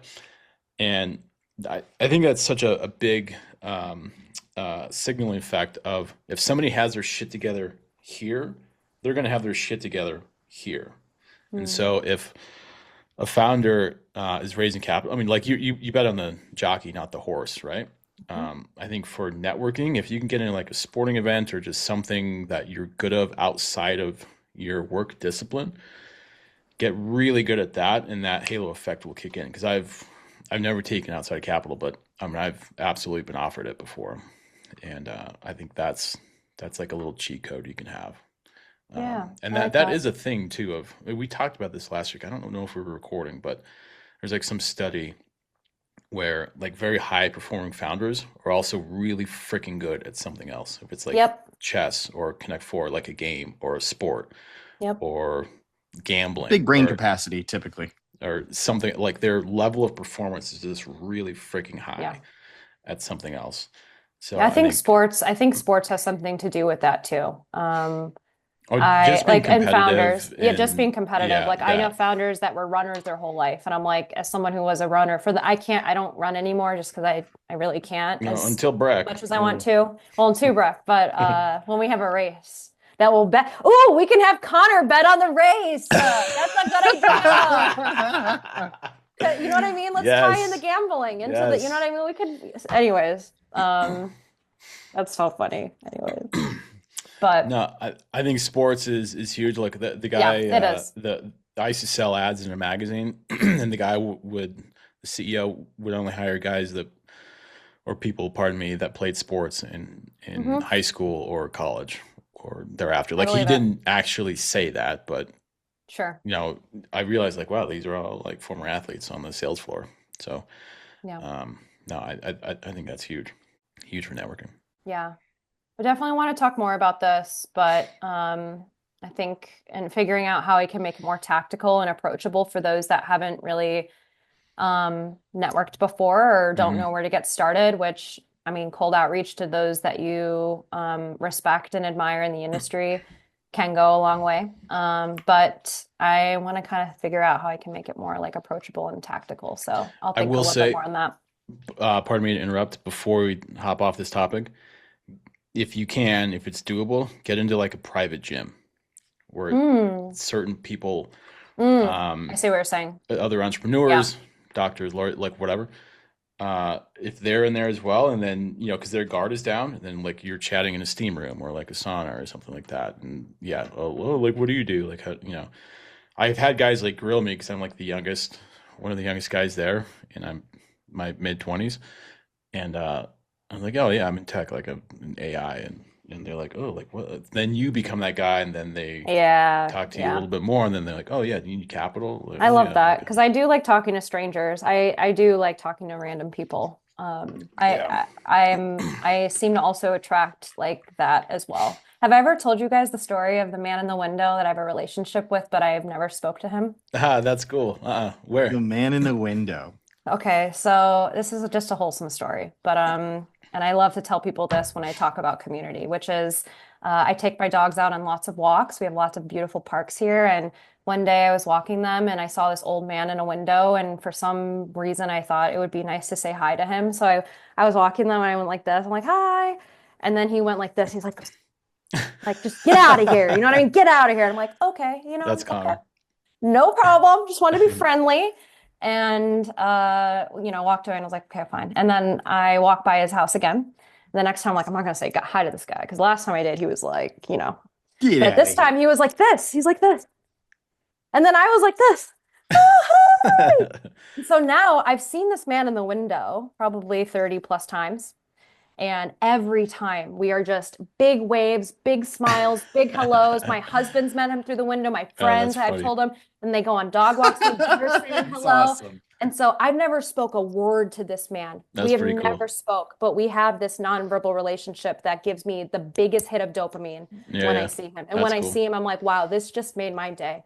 And so anyways, this is just me saying I love people and I'm a people person. But it's just, you know, a little wholesome story for your day. That's cool. You got to say hi to people, you know what I mean? Yeah, that's right. Anyway, all right. So last week I was reading an article that I stumbled upon on Business Insider that was talking about how founders are choosing to be celibate, how they're choosing to, and when I say this, it's mostly in the SF tech scene, okay? This is not like a global thing. This is more so like this thing that's happening here in the Bay Area, but many founders are choosing to not have relationships, to be celibate so that they can grind and lock in and focus on building their platform. And I read it and I was very disheartened. I was a little depressed with the way that they were talking about relationships. They would use like growth and marketing terms and like tech terms to describe dating and being in relationships. And I just am like, it just blew me away because yes, like, you know, having hobbies or relationships in life will cause you to will have less time, you know, focus on what you're building and more time in those areas. But I think what these builders don't realize is that when you have hobbies and relationships in your life, it'll actually make you a better business owner. But it's interesting because the way they talked about it in the article was like, well, I guess I should be in a relationship because if I'm in a good relationship, then it's going to help my productivity. And I'm like, you sound like a fucking robot. Like instead of thinking about relationships first and how they benefit you as a human and how it benefits one another, it's like, well, if I do this thing, it's going to benefit my work. So that's like, go ahead. Be in the relationship, like be in the moment of where you're at and what you're in instead of looking at it as a calculated move to get to the next step in life or your business or whatever it may be. It's just, and I'm telling you, like, you think that like that Series A funding is going to make you happier, or, you know, like getting product market fit to 200,000, whatever it is going to make you happy. And it will give you that sort of immediate dopamine spike. But like, if you only have that going on in your life, like, it's going to be hard for you as you get older, because you're going to realize that you put your entire identity into work, and that you're going to question who you are outside of that when you don't invest in other parts of yourself or relationships. And to go back to the networking piece, it makes that very, very difficult, because if you only have one thing to speak to, and that's your experience over however many months or years you've been working on it, and that's it, relationships are dead, like, before they even start. I spoke to an investor last week who told me that when she does founder events, which we're about to do one in February, we're going to do like a founder dinner. She was like, I can't tell you that when I have these events, these founders are talking to me like they're still performing. Like they're still talking to me at these, like as if they're pitching, or they can't turn the performance part off of themselves. And it actually is a turn off for investors. It's not a turn on to be always on, to be always pitching, to be always like, they want to see the human side of you. And I just heard that from an investor last week. She was like, I can't stand it when it like, I'm constantly just like being pitched to, and they can't talk to me like a human being. You know what? I was reading that, and I mean, it kind of brought back memories, because dating is hard. Dating is like really hard. Luckily, I found an incredible partner. She's absolutely awesome. And for clarity, y'all were married when you started your first company, right? No. Yes. Oh, you were not, Connor? No. Oh, I thought you were. How long? Interesting. And okay, can you clear up that timing? I will. I mean, to get a little personal, which I don't really care. My now wife and I dated on and off for probably about 7 or 8 years before we got married. I can't put an exact timeline to it, but when we were not together, there was a time in between, and that's when I really started my own company, and I put a lot of my time and effort and energy into that. It was also COVID, so there wasn't much to do, right? So I put a lot of energy and time into it. Yes, when I was single. Okay. Correct. When I was single, I started my agency, and then my wife and I got back together, and I had already been pretty well established at that point.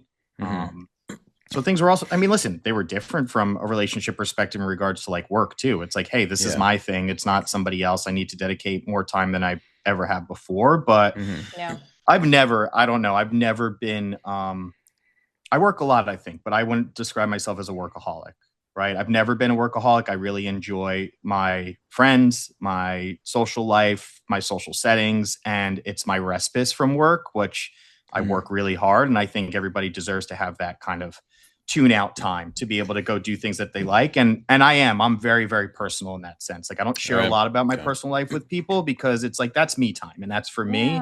Yeah. I'm on calls all day, every day. I'm in meetings and presentations and pitches for my job, which is anywhere from 60 to 70 hours a week. Sometimes it's like when it's off, I'm off, right? I'm turned off. So I think, again, this whole thing of, I get it. You want to work your ass off. You want to put as much time into it as you can, because listen, those are the people who are getting ahead right now. Those are the ones who are like, yeah, I took a 72 hours straight to build something, and now I have 30K MRR, and that's awesome. Yeah. And listen, if you can do that on repeat and rinse and recycle and still have a social life, awesome. But I guarantee you 95% of the people who do that don't have that social life, and they don't have that outlet. And I think that's where they get caught up, because the dollar signs look great, but I'm old enough now too, where it's like, listen, I'm not old, but I'm 37, going to be 38 in a couple of weeks. And it's like, there's way more to life to me than building up something that's like going to earn me money hand over fist, where it's like, I find a lot more joy and value out of my personal relationships. I just don't think you're going to be on your deathbed and you're going to be looking back on your life and be like, wow, remember that one presentation I just fucking rocked it at? Like you literally won't even think about that. Oh, really? So,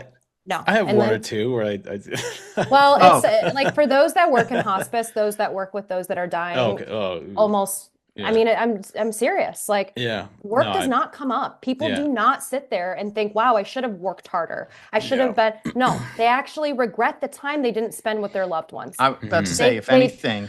They only care about those people in their lives and the really big like those really fruitful memories from friends, family, and their community. If anything, I wish I worked a little less to enjoy more of those moments. Man. I mean, I work a lot, man. We all work a lot, when you run your own shit.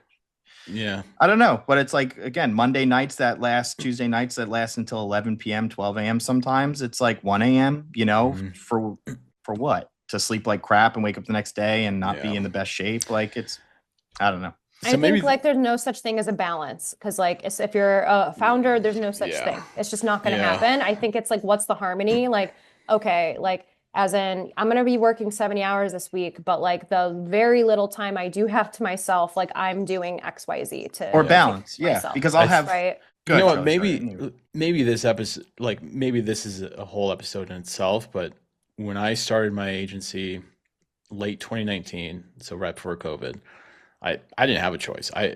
The ships were already burned. You know what? There were no ships to burn because Plan A had to work. So I had to learn how to code. I didn't know how to sell. And the point of this is introduce dating into that. It was just like, or like even a personal life, really. Plus, on top of that, I'm a freaking addict. That's just not going to work. I mean, 16, 18-hour days. I get it. Like, and if you're a founder working that much and you can't dedicate time to a relationship, then it's selfish, right? To some extent, to be like, oh, I want to date, but like I can't dedicate any time to this person, right? Yeah. So I agree with that. I mean, I was 16, 18-hour days for probably 6 months straight. And then I had eviction letters, and then like I had to figure that out. And then so like that I read the article and I was like, okay, I can talk to this, but again, maybe this is a separate episode, but just figure out some sort of balance, exercise, and get outside. My record for not going outside and talking to another human being is like 4.5 days. So do not do that. Get outside. I can't do that. Get outside. I'm gonna start talking to myself. Like,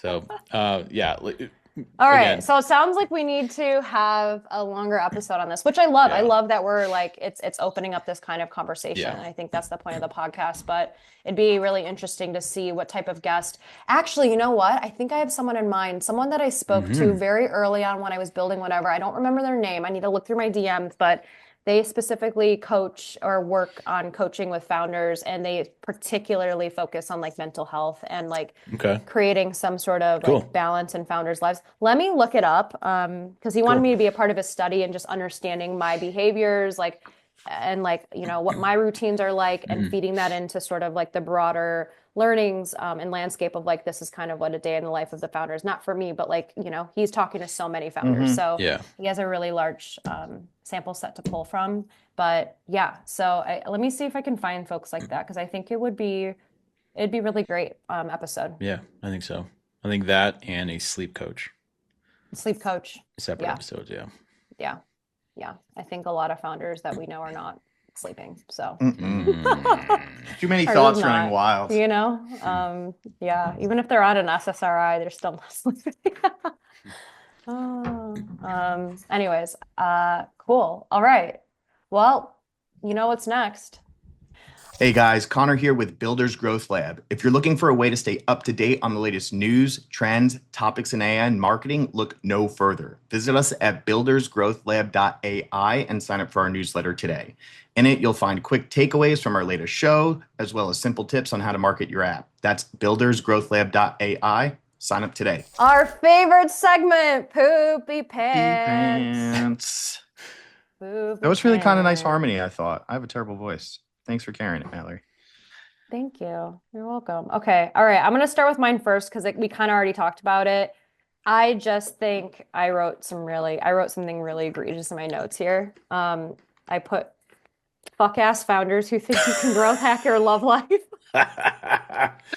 Doesn't he say that in Donnie Darko? He's like, Daddy, what's a fuck ass? Yeah, I don't know. I probably shouldn't have wrote that. But anyways, it's just about what we talked about, right? Like I don't think you can try and growth hack your love life, I guess, but I really don't think that's how this works. So that really bugs me. No. That gives me poopy pants. I think that when you're starting to treat people like a marketing tactic or robots, you've lost the plot. We're human beings. So that gives me massive poopy pants. So that's a good one.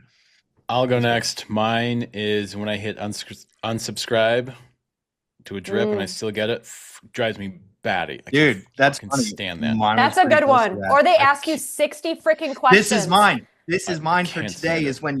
when you go to cancel and they take you through 3 other squeeze pages that are like, Oh, "Are you yeah, sure?" yeah. It's like, "Yes, I'm sure," but then they make it so confusing as to where to find it. Yep. Yeah. Yep. And then you resubscribe, or you even upsell. You get upsold into something. You're like, "Wait a minute, whoa!" Doesn't Now I'm Calendly- paying more money? Right? Yeah. Like, Doesn't Calendly do that? I'm sure they do. I haven't canceled it lately, so I don't Okay. know. But I just went through. I bought I'm a big. I was going to call myself a failure at this. That's a bad word to use. I'm really bad at seeing things on Instagram or like You're I'm only early. on Instagram. I don't do TikTok, and I get sold on things very easily. So I saw this Oh, great okay. face lotion, helps your skin clear. I'm like, oh, this looks awesome. It's for men. Buy it. It's $24.99, but they put you on a subscribe and save. Like there's not even a one buy option. So I'm Yeah. like, fine, I'll try it. Tried it out. I hated it. Stuff was it was just sticky. It was weird. It Ugh. actually made my skin worse. So Oh, I go to God. cancel it. I forgot about it, but then they say, okay, your reorder's coming up. I'm like, oh, thank God. So I go to cancel it, and it's literally, I shit you not, it's 5 extra pages to go Ugh, through cancel. Gross. You cancel Terrible. once, it's like, are you sure you want to cancel? Right? Like it shows, and it's like, continued use shows the best results. I'm like, no, cancel. Are you Mhm. sure? We'll take off $10. It's like, no. Are you sure? We'll add this in addition Yeah. to it, but now the price is Stop! more Yeah. than it was originally. And I'm like, no, cancel. And they're like, okay, we can't lock you into this price in the future. I'm like, oh my God. I was like, if anyone ever asks me about your product, I'm going to shit all over it at this point. So I can't say a name anyway. I don't want to get in trouble. But it was terrible. It was terrible. And I that gives believe me the you. biggest poopy pants. Do you have Japanese face lotions, Yes. Connor? My girlfriend got me some. They are freaking unbelievable. Really? Yeah, they are. the Japanese and Korean skincare. Korean. It's Yeah. Korean. So Pardon I me. just let my Pardon, it's wife Korean. buy it for me now. It's like she says my biggest thing is I don't use any face lotion with SPF in it, which I guess is a Mhm. big no. So now I do Mhm. that. But I'm also a dumbass, and I take it and I rub it on my face like this, so it all gets in my eyes, and then my eyes you go are like burning this. for Men always Right. are slapping their. I'm like, why Yeah, are you taking your face and slapping it? Just gentle. So now, yes, Gentle. yes. Now I've learned how to apply face lotion the right way and all that good stuff. So we're making strides here. Yay. But yeah, the canceling with 5 pages, the cancel funnel is It's so poopy scammy. pants, big Yeah. poopy Yeah. pants. Yeah. And I it's get it. scammy, and that's why I don't like it, is because I'm smart enough to know, but it's the person who's 65 and kind of Yeah. they're half out of it. It's like, Oh my God, don't even get me started. I worry so much about older people on the internet these days. oh, my parents, I my dad, really PayPal signed him up for a credit card that he didn't even want. I'm like, how'd you do that? He's like, I don't know. They said I should get it. And I was like, okay. do. And they scammed him. And it's like, dude, That's the guy's shitty. 71 years old. What are you Yeah. doing? He doesn't know, Bitcoin Yeah. scams and all. Yeah, that's It's shitty. crazy. It's crazy. Mm. Yeah, romance scams. Romance scams are massive, you guys. I didn't really know about it until a friend of mine had a family member go through it, and it's very embarrassing because you don't want to tell people about it. But essentially, you're in a relationship with someone else online, and they're just taking money from you in ways I've that seen are that before. that's so Yeah. sad. And I think I've we're heard of because that. imagine you can have AI generated photos, you could do an AI generated video, you could do AI generated voices. You really could get away with that stuff Man, today than you that's could brutal. even 5 years ago. So, anyways, don't get me started on this topic, but I just feel bad for the older people who don't have media literacy. Poor folks. Poor folks. But That's gonna be us. We're gonna be in 20 I know. years, we're gonna be That's the scary what part. is going on? Luckily, what? my AI likes me, so it should I mean, oh, I'm mine's screwed, dude. When Yeah, Terminator happens, yeah. Connor, I said, you're effed. I'm the first one out, dude. They're like, get you this. will guy. be. Yeah, You will it's all be. right. I've come to terms with it already. It's okay. Oh, it's so good. It's so good. Okay. All right. Cool. So before we wrap up today, last thing that we're gonna jump into is some AI news for the week. What do we got? Do we have anything? I don't We think got a little do. something here. I think there's something. Charlie, what did you share here on Beehive, man? Yeah, there is a thread I saw on X of the Beehive CEO. His name is, as I pull it up here, Dude, they're actually doing some Tyler really Denk. smart marketing too, Are they? across. Yeah. Oh yeah, Um, Beehive does pretty great good marketing. campaigns And it's a good lately. platform. Like It it's an is? absolute Okay. great Yeah, I have a platform. few clients who use it for We should like, have just him their on. full stack content, but it's good. He shared on January 20th, so 1 week ago now. He said Beehive just crossed 2 million MRR, but most founders are still stuck trying to generate their first 100K. To celebrate the milestone, I'm going to try something new. I'm sharing the exact playbook we used in the early days, 10 simple tactics. Hope this helps someone. And then it's a thread. So look up Tyler Denk, D-E-N-K, Denk. And he shared that thread on January 20th, how they generated the first 100K. So I thought that was pretty cool. I like that. Yeah. And it was very tactical, very, it's just here, just give it away, talk to your people, talk to your customers, get feedback, and just keep going. So what do we got here? So he like talks that. about building a wait list and that their first 100 customers came from a simple tweet. He shares that and what exactly that tweet looks like. They were sort of on top of building one shippable, sort of marketable feature every single week. And he mentioned that this created a lot of FOMO and made the product sort of feel alive. Yeah, there's a lot of good stuff here. What I like is They're number all 5. examples. Don't make people think. Just Mhm. bird feed them. Just Mhm. yeah, chew it for them, bird feed it for them. I like that. Yeah. And then just like make the product inherently viral. Product-led growth was really big for them. I remember sort of seeing like newsletters from companies and creators in the space all of a sudden sort of like advertise with Beehive. And I'm like, how do they even get access to this? They're making money from this. That's so cool. And that's how I actually learned about Beehive. But it definitely worked from them. And he also talks a lot about raising from strategic angels. He chased angels who would actually use the product. And this gave us early credibility and case studies to win more customers. And I think it's a wonderful sort of example dope. for campaign pilots. Yeah. And like, right? It's like not that. about, it's about chasing the folks that will really use the product and become an evangelist. Yeah. I know you're not fundraising, right? But it's like, how do we build those relationships, right? Yeah. And then he even says everyone's distribution, right? Our entire team is active on socials. It's a cheat That's code. it. Yep. And then they have a dedicated Slack channel to share the posts and then to promote it so that everyone internally is liking and engaging with the post. So I like that. I'm seeing more and more of that. And to me, that's also going to become something that will be table stakes. So if you are not building a following today, you should start yesterday, because if it's not going to help the product you're building, it will also help you actually work at these startups and these companies. They do want to see operators in the space that have an audience, and it doesn't mean you need 100K followers. It just means you need to be posting consistently and show up. So yeah. Agree with that. Yeah. That was a great post. No, this is a sick post. This is great. Definitely highly recommend you guys read it. What's this Anthropic brings AI to finance, Charlie? Did you take a look at that? Yeah, I watched the video. It's basically like Claude in Excel, and it just I've seen that. Yes. It was badass. And then it's like, okay, OpenAI is supposed to come out with something here pretty quick. So to me, that was like an arms race.